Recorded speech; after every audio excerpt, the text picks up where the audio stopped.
আসসালামু আলাইকুম। Electric kettle repair করব। দেখেন ইন্ডিকেটর জ্বলছে না। তো কি কারণে জ্বলছে না আমরা চেক করব। মূলত ইলেকট্রিক কেটলি ভালো রয়েছে, এর যে কানেক্টর নিচে যে বেজ থাকে, বেজের যে কানেক্টর রয়েছে তা নষ্ট হয়ে গেছে।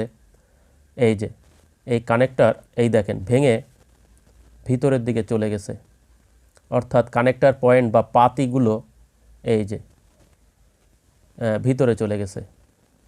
এ কারণে কেটলির সাথে যে থার্মোস্ট্যাট রিং রয়েছে ওই থার্মোস্ট্যাট রিংয়ে কোনো প্রকার পাওয়ার সাপ্লাই দিতে পারছে না এই কানেক্টর।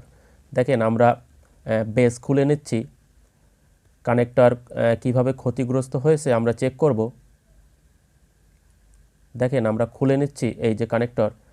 তো এখানে একটি বিষয় লক্ষ্য রাখতে হবে, এই যে কানেক্টর পাতিগুলো রয়েছে এই যে পাতলা, এই পাতিগুলো মূলত স্প্রিংয়ের মতো কাজ করে। দেখেন উঠে চলে আসছে।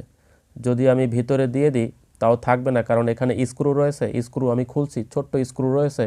এই স্ক্রু এখানে যেহেতু প্লাস্টিক গরম হয়ে পুড়ে গেছে, সেহেতু এখানে স্ক্রু পর্যাপ্ত টাইট করা যাচ্ছে না, লুজ হয়ে রয়েছে। এ কারণে আমি এই কানেক্টর রাখবো না, পরিবর্তন করে দেব। আমি অন্য একটি কানেক্টর এখানে ফিটিং করে দেব বা সংযুক্ত করে দেব। দেখেন অন্য একটি কানেক্টর আমি ব্যবহার করছি।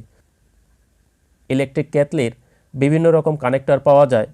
তো যে ধরনের কানেক্টর নষ্ট হয়ে যাবে মার্কেটে, ঠিক ওই একই মডেলের কানেক্টর কিনে এনে আপনারা ফিটিং করে দিতে পারেন বা পরিবর্তন করে দিতে পারেন। এখানে ফেজ নিউট্রাল লেখা আছে, এল এবং এন। আপনারা চাইলে এই লেখা লক্ষ্য করে ফিটিং করতে পারেন, অথবা যে কোনো দিকে দিলেই চলবে। এসি বিদ্যুতের কোনো পোলারিটি নাই, যেদিকে দিবেন চলবে।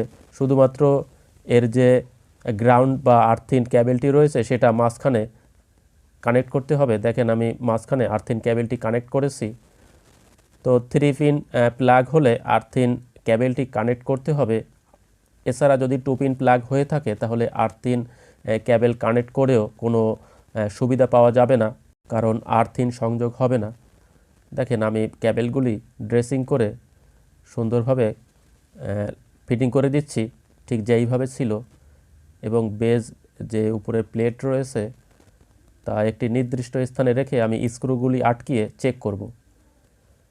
এই যে আমি ফিটিং করে দিয়েছি, এবার স্ক্রুগুলি আটকিয়ে দেব ঠিক যেইভাবে ছিল।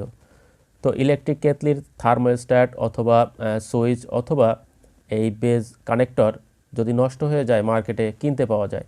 আপনারা চাইলে অল্প টাকার ভিতরে কিনে ফিটিং করে দিতে পারেন। দেখেন আমি পাওয়ার সাপ্লাই অন করেছি, সুইচ অন অফ করলে ইন্ডিকেটর বাতি জ্বলছে। এই যে সুইচ অন অফ করলে ইন্ডিকেটর জ্বলছে। আমরা একটু পানি দিয়ে চেক করব।